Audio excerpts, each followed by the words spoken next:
나누어 읽도록 하겠습니다. 먼저 읽겠습니다. 열나흘째 되는 날 밤에 우리가 아드리아 바다에서 이리저리 쫓겨가다가 자정쯤 되어 사공이 어느 육지에 가까워지는 줄을 짐작하고 물을 잡으니 20길이 되고 조금 가다가 다시 다니니 더듬게 암초에 걸릴까 하여 고물로 닷 넷을 내리고 날이 새기를 고대하니라. 사공들이 도망하여 이물에서 다시 내리는 채하고 거룻배를 바다에 내놓고 바울이 백부장과 군인들에게 이르되 이 사람들이 배에 있지 아니하면 너희가 구원을 얻지 못하리라 하니 이에 배는 거룻줄을 끊어버리고 날이 새어가매 바울이 여러 사람에게 음식 먹기를 권하여 이르되 너희가 기다리며 먹지 못하고 줄인 지가 오늘까지 열나흘인즉 음식 먹기를 권하노니 이것이 너희의 구원을 위한 것이요 떡을 가져다가 모든 사람 앞에서 하나님께 축사하고 떡 떼어 먹기를 시작하매 안심하고 배에 있는 우리의 수는 전부 276명이더라. 배부르게 먹고 밀을 바다에 버려 배를 가볍게 하였더니 날이 새매 어느 땅인지 알지 못하나 경사진 해안으로 된 항만이 눈에 띄거늘 배가 거기에 들여다 댈 수 있는가 의논한 후 닻을 끌어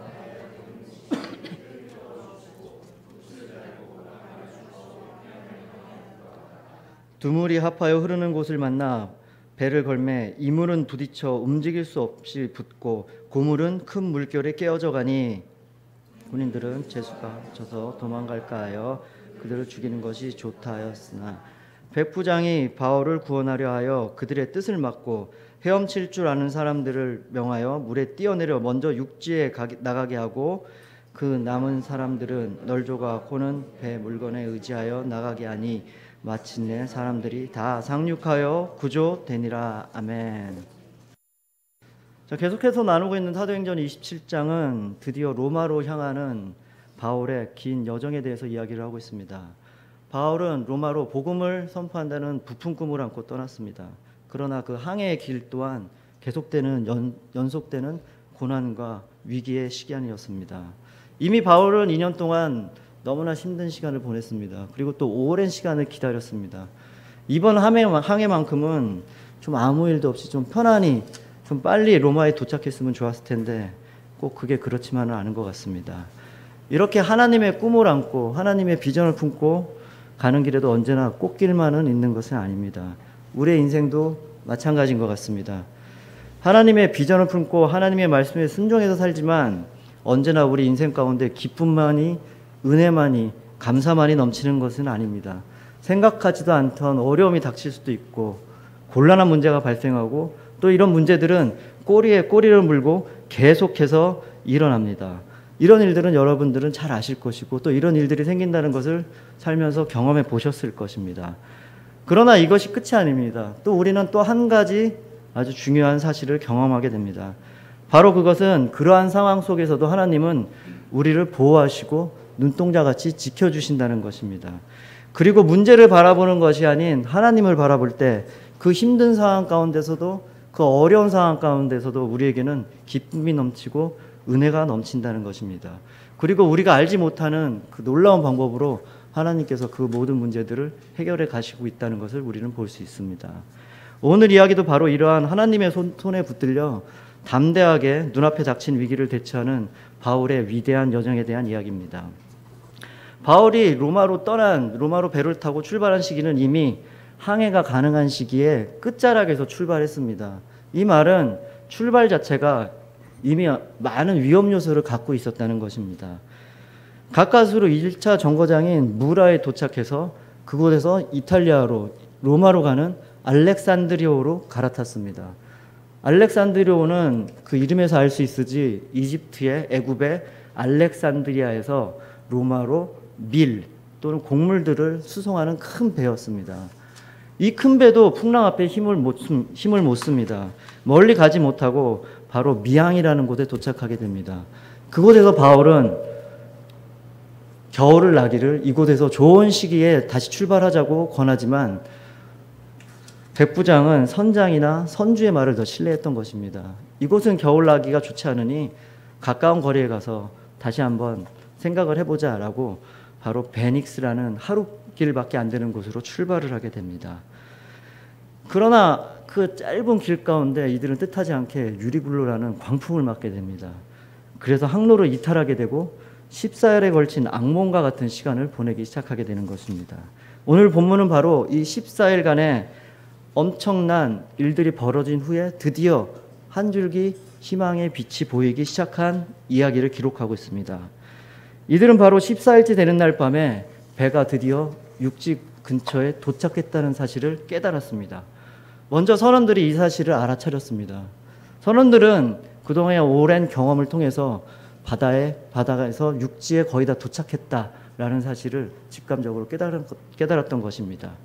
그리고 이들은 줄을 내려서 바다의 깊이를 재어봅니다. 점점 갈수록 깊이가 얕아집니다. 드디어 육지에 가까이 왔다는 것을 확신하게 됐습니다. 바로 이런 시점에서 우리는 우리 인간의 본 모습, 진면목을 보게 됩니다. 30절, 31절, 32절 말씀 함께 읽어보겠습니다. 사공들이 도망하고자 하여 이물에서 닻을 내리는 채 하고 거룻배를 바다에 내놓거늘 바울이 백부장과 군인들에게 이르되 이 사람들이 배에 있지 아니하면 너희가 구원을 얻지 못하리니 이에 군인들이 거룻줄을 끊어 떼어 버리니라. 육지에 가까이 선원들이 먼저 행동을 시작합니다. 선원들은 누굽니까? 선원들은 이 배를 운전하고 이 배를 책임져야 되는 사람들입니다. 근데 이들은 오랜 경험으로 육지에 가까워졌다는 것을 아니까 이 큰 배가 육지에 다가가는 것은 위험하다는 것을 알기 때문에 배 안에 있는 거룻배, 즉 그 구명선 같은 조그만 배를 줄을 내려서 바다에 내려서 그 배를 타고 자기들만 살기 위해서 먼저 도망치려고 하는 것입니다. 이렇게 자기의 욕심, 자기의 안위, 자기의 생명을 위해서 다른 사람들을 희생시키는 것입니다. 이들이 떠나면 이 큰 배는 더 이상 운전할 사람이 없습니다. 책임질 사람이 없습니다. 더 큰 위험에 빠지게 되고 구조될 희망이 없는 것입니다. 아마 재난영화 같은 것에서 보셨을 것입니다. 엘리베이터나 이렇게 밀폐된 공간에 이렇게 사람들이 갇히게 되는 사건이 발생합니다. 그때 어떤 영웅적인 지도자가 나타나서 사람들을 안심시키고 침착하게 대처를 합니다. 그러다가 갑자기 이제 한 줄기 구출의 빛, 문이 열리거나 뭐 이렇게 구출될 수 있는 희망이 보이면 사람들이 서로 살겠다고 우왕좌왕하고 아수라장을 되는 것을 볼 수 있습니다. 마치 그와 같은 장면인 것입니다. 그동안 폭풍 속에서 바울의 지도하에 이들은 침착하게 잘 견뎌왔습니다. 잘 버텨왔고 살기 위해서 많은 노력을 했습니다. 그런데 조그맣게나마 구원의 빛이 보이자 이들은 자기들만 살려고 먼저 움직인 것입니다. 그게 바로 우리 인간의 모습인 것입니다. 이때 바울은 이 일을 먼저 눈치챕니다. 바울 또한 그동안 오랜 전도여행과 항해 경험으로 육지가 가까워졌다는 것을 알아차린 것입니다. 그 바울은 또 이들의 행동에 대해서 단호하게 대처를 합니다. 바울은 먼저 백부장에게 얘기합니다. 이들이 떠나면 우리들은 살 수 없습니다. 이들이 먼저 도망쳐버리면 이 배를 책임질 사람이 없기 때문에 우리들은 다 죽을 수도 있습니다. 라고 백부장에게 말합니다. 그 말을 들은 백부장은 당장 그 거룻배를 붙잡고 있는 그 줄을 잘라버리고 그 거룻배를 바다에 버려버립니다. 아무도 먼저 갈 수 없다는 것입니다. 누구나 함께 모두 다 가야 된다는 것입니다. 이 배를 한 배에 탄 운명 공동체라는 것입니다. 어쩌면 바울도 그 사람들과 함께 도망갈 수도 있었을 것입니다. 그 사실을 먼저 눈치챘기 때문에 바울도 그들에게 잘 얘기해서 한 자리 부탁할 수 있었을 것입니다. 아니면 그냥 몰래라도 끼어서 도망칠 수 있었을 것입니다. 근데 바울은 그렇게 하지 않았습니다. 그렇게 할 필요가 없었습니다. 바울의 마음속에는 바울을 찾아온 하나님의 말씀과 그 믿음이 있었기 때문입니다. 하나님은 계속해서 바울에게 너는 로마에 가서 복음을 선포해야 된다 라고 말씀하셨고, 또 며칠 전에도 바울에게 이 배에 탄 모든 사람은 아무도 한 사람도 다치지 않고 다 구출될 것이라고 말씀해 주셨습니다. 바울은 그 믿음이 있었습니다. 그래서 바울은 그 배를 타고 미리 도망칠 필요가 없었던 것입니다. 구차하게 그렇게 자기 생명을 구하기 위해서 그런 행동을 할 필요가 없었던 것입니다. 바로 하나님의 약속을 굳게 믿고 하나님의 꿈과 비전을 가진 사람은 이렇게 행동하는 것입니다. 자신도 살고 다른 사람도 살리는 행동을 하는 것입니다. 믿음의 사람이란 바로 이런 것입니다. 이렇게 또 한 번의 위기를 넘긴 바울에게 다시 한번 바울은 이 배에 탄 모든 사람들을 살리는 행동을 시작합니다. 33절, 34절 우리 함께 읽어보도록 하겠습니다. 시작. 날이 새어가매 바울이 여러 사람에게 음식 먹기를 권하되 너희가 기다리고 기다리며 먹지 못하고 줄인 지가 오늘까지 열나흘인즉 음식 먹기를 권하노니 이것이 너희 구원을 위한 것이요 너희 중 머리카락 하나도 잃을 자가 없으리라 하고. 아멘. 바울은 이 배에 타고 있는 사람들에게 이제 음식을 먹으라고 권합니다. 14일 동안 계속되는 풍랑 속에서 이 사람들은 음식이나 음료수나 물이나 마실 겨를도 없었을 것입니다. 사실 죽음이란 큰 그림자 앞에서 밥이 목에 넘어가지도 않았을 것입니다. 근데 이런 사람들을 향해서 지금 바울은 음식을 먹으라고 권하고 있는 것입니다. 이제 날이 새면 멀리 육지가 보일 수도 있습니다. 그럼 육지로 가기 위해서 여러 가지 행동들을 해야 됩니다. 그리고 또 만약에 육지에 도착하게 되면 혹시 모를 상황에 대비해서 지금 먹을 수 있을 때 충분히 음식을 섭취해서 영양을 보충해야 된다는 것입니다. 바울 생각 속에는 이 모든 사람들이 다 구출된다는 믿음이 있었기 때문에 가능한 것입니다. 그래서 누구 한 명 나고자 없이 모두 다 육지로 안전하게 가기 위해서는 지금 바로 음식을 먹으라는 것입니다. 바울의 이 말을 들은 이 배에 타고 있는 사람 모두 바울의 말대로 음식을 먹고 또 안심을 하게 됩니다. 설교를 준비하면서 이 장면을 한번 이렇게 떠올려 봤습니다. 먼 동이 트는 새벽에 저 멀리서 수평선에서 햇빛이 이렇게 쫙 올라옵니다. 한 줄기 구원의 빛 같은 빛이 이렇게 올라오는데 바울이 그 배 안에 서서 14일간 너무나 힘든 시간을 보낸 사람들, 그 너무나 피곤한 얼굴, 힘든 얼굴을 한 사람들 앞에 서서 하나님께 감사 기도를 드립니다. 그리고 떡을 떼서 그 사람들에게 나누어 줍니다. 그리고 다 같이 함께 식사를 합니다. 참 이 장면은 감동이 있는 것 같습니다. 바울을 누가 시켜서 그런 일을 한 것이 아닙니다. 그리고 바울은 사실 그럴 만한 위치에 있는 사람도 아닙니다. 바울은 일개 죄수로 이 배에 탔던 것입니다. 그리고 이 배에는 과연 하나님을 믿는 사람들이 몇 명이나 있었을까요? 바울 일행을 제외하고 거의 없었을 것입니다. 근데 바울은 하나님께 감사 기도를 드렸습니다. 바울이 믿는 하나님께 감사를 기도를 드렸는데 하나님을 믿지 않는 이 사람들은 아무도 불만을 제기하지 않았습니다. 자기 종교 때문에 이의를 제기하는 사람이 없었습니다. 그냥 감사하고 마음이 평안을 얻고 음식을 함께 나눈 것입니다. 바로 바울의 말에 순종한 것입니다. 바로 이러한 바울의 리더십은, 바울의 선한 영향력은 하나님께서 허락하신 것입니다. 요즘 세상에는 나를 따르라는 말이 참 많습니다. 그러나 요즘 같은 시대, 요즘 같은 포스트 모더니즘 시대에 나를 따르라는 말에 누가 따릅니까? 오히려 내가 왜 너를 따라야 하는지 이유를 설명해달라는 반문만 가득할 뿐입니다. 그러나 하나님께서 허락하신 영적 리더십은 이 모든 것을 잠잠하게 합니다. 그리고 모든 것을 순종하게 합니다. 내가 하는 것이 아닙니다. 바로 하나님께서 주시는 것입니다. 바로 이런 선한 역이 오늘날 우리 기독교인에게 필요한 것입니다. 그들로 너희 착한 행실을 보고 하늘에 계신 아버지께 영광을 돌리게 하라라는 예수님의 말씀이 있습니다. 이 말씀대로 선한 영향력을 가지고 살아야 됩니다. 그래서 많은 사람들이 우리의 행동을 보고 우리의 영향력을 보고 하나님께 영광 돌리는 삶을 살아야 되는 것입니다. 이후 날이 새고 육지 근처에 도착했습니다. 그런데 큰 배가 육지 근처까지 가기에는 좀 어려움이 있었던 것입니다. 이런저런 궁리를 하던 끝에 마침 육지에서 내려오는 물과 바다의 조류가 만나는 두 물이 합쳐지는 곳에 배가 끼어들게 됩니다. 그래서 배의 앞부분, 이물이 모래 속에 박혀버리게 됩니다. 그래서 배는 꼼짝달짝 못하는 상황이 되고 또 조류로 흔들리니까 드디어 고물, 배 뒷부분이 파손되기 시작한 것입니다.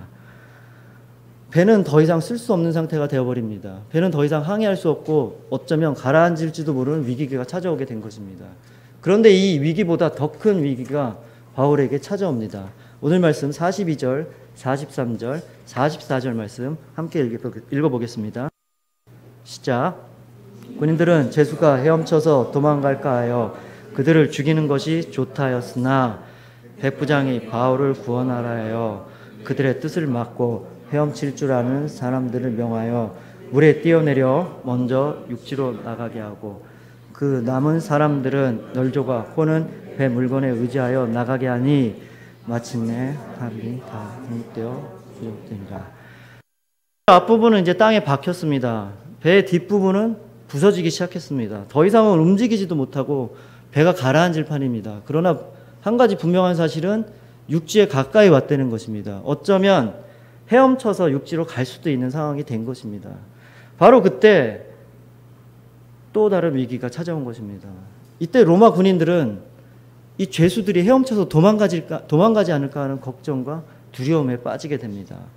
그 당시 로마법에 따르면 이 죄수들을 관리하던 군인들이나 간수들이 만약에 이 죄수가 도망치게 되면 그 죄수의 벌을 대신 받게 하는 법이 있었습니다. 아마 이들은 생각했을 것입니다. 이들이 도망친다면 내가 이들 대신 이 벌을 받아야 되는데 그러려니 차라리 이들을 미리 죽여버리는 게 낫다고 생각한 것입니다. 마치 자기들만 먼저 살겠다고 도망간 선원들과 같이 이 로마 군인들도 자신들을 위해서, 자신들의 아내를 위해서, 또 훗날을 위해서 다른 사람을 희생시키려고 하는 것입니다. 바로 바울이 전도여행, 2차 전도여행 가운데 드로아에서 하나님의 말씀을 듣고 아시아에서 유럽으로 빌립보로 넘어간 사건이 있습니다. 그때도 바울은 빌립보에서 하나님의 말씀을 열심히 전파하고 있었습니다. 그런데 어떤 사건으로 인해서 바울은 감옥에 갇히게 됩니다. 그러나 감옥 가운데 있을 때 지진이 일어나고 감옥이 부셔지는 사건이 발생합니다. 그때도 죄수들은 다 도망쳤습니다. 그러자 간수는 절망하고 포기하고 자결을 하려고 합니다. 그때 바울이 급히 그 간수를 말리고 복음을 선포합니다. 주 예수를 믿어라. 그리하면 너와 내 집이 구원을 받으리라 라고 선포를 합니다. 이후 간수와 간수의 모든 가족은 모두 세례를 받습니다. 바로 지금도 그와 같이 급박한 장면입니다. 그러나 이 간수와 이 죄수들의 상황은 이 지금 현재 로마 군인들의 상황은 너무나 다른 것입니다. 이 로마 군인들은 그 죄수들이 도망쳐 대신 벌을 받느니 차라리 이들을 죽이려고 한 것입니다. 이들의 희생을 강요한 것입니다. 이 또한 위기 상황에서 한 줄기 구원의 희망이 보이자 자기 혼자 먼저 살겠다고 자기의 욕심을 위해서, 자기 안위를 위해서 다른 사람들을 희생시키는 인간의 본성이 드러난 것입니다. 그러나 로마의 백부장은 이러한 요청을 묵살합니다. 그리고 백부장은 모든 사람들에게 명령합니다. 헤엄칠 수 있는 사람들은 모두 바다로 뛰어내어 헤엄쳐서 육지로 가라고 명령합니다. 그리고 그 밖의 사람들은, 헤엄치지 못하는 사람들은 배 파편, 그 나무 조각을 붙잡고 나무 조각에 의지해서 헤엄쳐 가든지 아니면 뱃속에 있는 적당한 물건을 붙잡고 헤엄쳐서 육지로 올라가라고 명령을 합니다.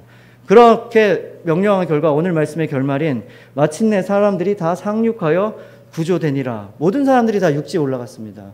하나님 말씀대로 한 사람도 빠짐없이, 한 사람도 상함이 없이 다 육지로 올라가서 다 살아난 것이라는 것입니다. 사실 백부장에게도 부담이 있었을 것입니다. 백부장에게도 이 죄수들을 그냥 놔뒀다가 후일 자신에게 닥칠 또 어려움, 후환들이 있을 것을 생각했을 것입니다. 어쩌면 백부장도 이들을 미리 처리해버리는 게 낫다고 생각할 수도 있었을 것입니다. 그러나 백부장은 그렇게 하지 않았습니다. 백부장은 그렇게 명령하지 않았습니다.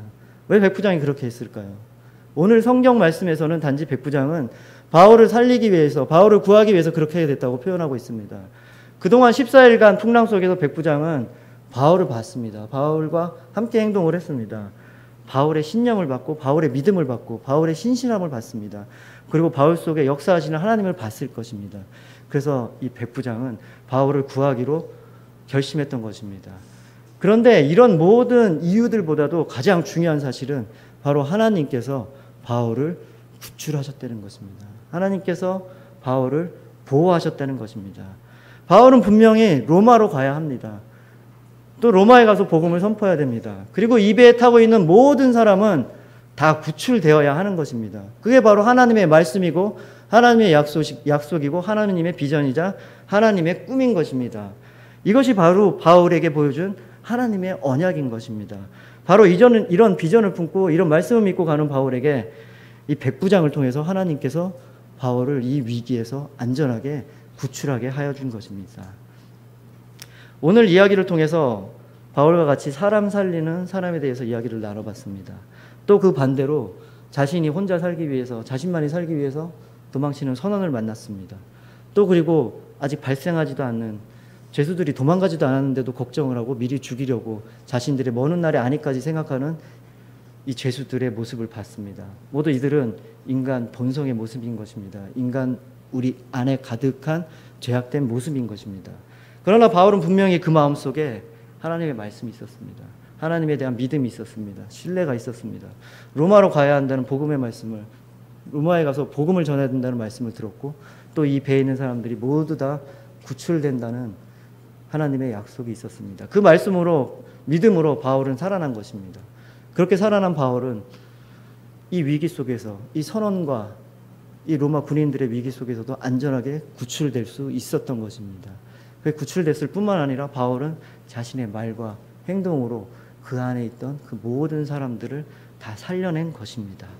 그 안에 있는 유리굴러라는 광풍으로 인해서 인생의 힘든 여정 가운데서 지쳐있는 사람들에게 희망을 준 것입니다. 여러분들은 어떤 인생을 살고 계십니까? 여러분에 속해 있는 가족이라는 배, 직장이라는 배, 그리고 또 교회라는 배에서 어떤 영향력을 가지고 살고 계십니까? 하나님께 붙들려 하나님의 말씀에 순종하고 하나님의 말씀에 따라 살고 그 믿음에 따라 다른 사람을 살리고 다른 사람을 격려하고 다른 사람을 위하는 그런 삶을 살고 계십니까? 아니면 그 반대로 나의 유익을 위해, 나의 안위를 위해 다른 사람들을 곤란하게 하고 다른 사람들을 희생시키는 그런 삶을 살고 계시지는 않습니까? 우리가 살아야 하는 정답은 너무나 뻔한 것 같습니다. 그리고 우리는 그 정답을 너무나 잘 알고 있습니다. 그리고 항상 우리 마음속에 그렇게 살아야 한다고 생각하고 살고 있습니다. 그러나 그렇게 산다는 것은 결코 쉬운 일은 아닙니다.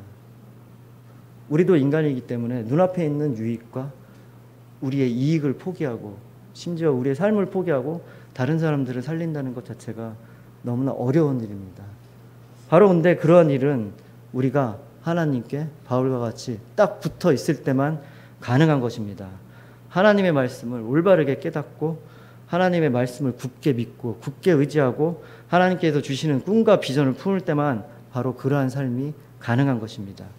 말씀으로, 믿음으로, 비전으로 우리가 먼저 살아나게 되고 그런 우리가 세상을 살리는 역할을 하는 것이 바로 하나님께서 우리 한 사람 한 사람에게 주신 비전이고 또 우리 교회에게 주신 비전인 것입니다. 요즘 흔히들 말합니다. 요즘 시대는 소망이 없다고 말합니다. 그러나 그렇지 않습니다. 바로 우리 한 사람 한 사람들이 그리고 또 우리 교회가 이 소망 없는 시대에 그리스도의 위로와 천국의 소망을 선포해야 되는 것입니다. 그 역할을 우리가 담대히 감당해야 되는 것입니다. 바로 그런 삶, 우리의 착한 행실을 보고 사람들이 하나님께 영광을 돌리는 그런 삶을 살기를 소망합니다. 마지막으로 제가 축복하고 선포합니다. 하나님께 붙들린 삶을 사시기 바랍니다. 하나님 말씀을 굳게 믿고 하나님의 꿈과 비전을 갖고 사시기 바랍니다. 그래서 내가 살아나고 다른 사람을 살리는 놀라운 은혜와 역사가 우리 한 사람 한 사람 그리고 우리 교회 가운데 있기를 주님의 이름으로 축복합니다. 아멘. 하나님 말씀 가지고 오늘 들은 말씀 가지고 한 가지 기도하기 원합니다. 바울은 분명히 위기 가운데 있었습니다. 그리고 바울은 분명히 어려운 가운데 있었습니다. 그러나 바울은 하나님께 붙들린 사람입니다. 하나님께 붙들린 삶을 살았습니다.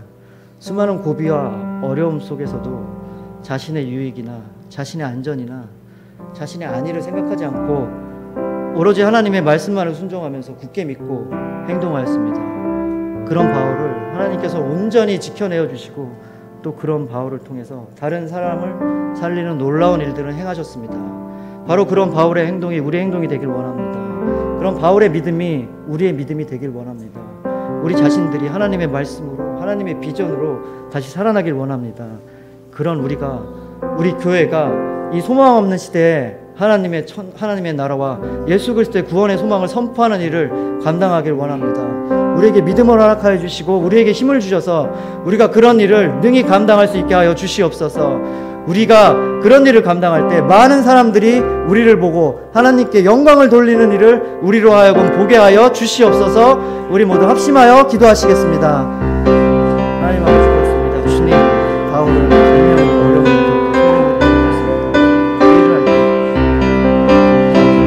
하나님께서 지켜주시고 이끌어가 주시고 함께하여 주셨습니다. 저희도 그렇게 하여 주시옵소서. 우리는 어쩔 수 없이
하나님 아버지, 거친 풍랑 속에서 또 계속되는 파도 속에서 바울은 분명히 위기를 겪었지만 바울 안에는 믿음이 있었습니다. 그리고 꿈과 비전이 있었습니다. 바로 하나님께서 주신 그 믿음과 꿈과 비전입니다.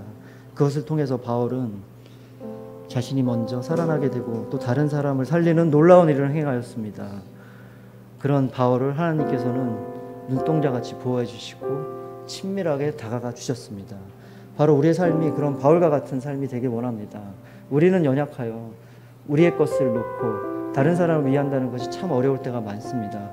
그러나 오늘 우리에게 믿음을 허락하여 주시고 주님의 꿈과 비전을 품게 하여 주셔서 우리도 바울과 같은 그런 삶을 살길 원합니다. 주님 함께 하여 주시고 저에게 힘을 주셔서 저희들이 능히 그런 삶 살 수 있게 하여 주시옵소서. 또 우리 교회 가운데 주신 그 사람 살리는 비전을 우리가 함께 갖고 나가고 그 일을 행할 수 있는 능력도 함께하여 주시옵소서. 이 세상은 소위 소망이 없다고 합니다. 그러나 우리들의 행동과 우리들의 선한 영향을 통해서 이 세상 가운데 하늘나라의 소망과 그리고 예수 그리스도의 구원의 소망을 선포하는 우리들 되게 해주시고 우리들로 하여금 우리의 이런 행동들로 하여금 아직도 하나님을 모르고 구원을 모르는 모든 사람들이 하나님께로 돌아와 하나님께 영광 돌리는 놀라운 일들을 저희들로 하여금 보게 하여 주시옵소서.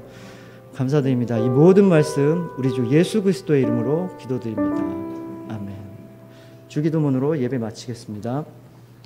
하늘에 계신 우리 아버지여, 이름이 거룩히 여김을 받으시오며 나라의 마옵시며 뜻이 하늘에서 이루어진 것 같이 땅에서도 이루어지리다. 오늘날 우리에게 일용할 양식을 주옵시고 우리가 우리에게 죄 지은 자를 사하여 준 것 같이 우리의 죄를 사하여 주옵시고 우리를 시험에 들게 하지 없으며 다만 악에서 구하옵소서. 대개 나라와 권세와 영광이 아버지께 영원히 있사옵나이다. 아멘.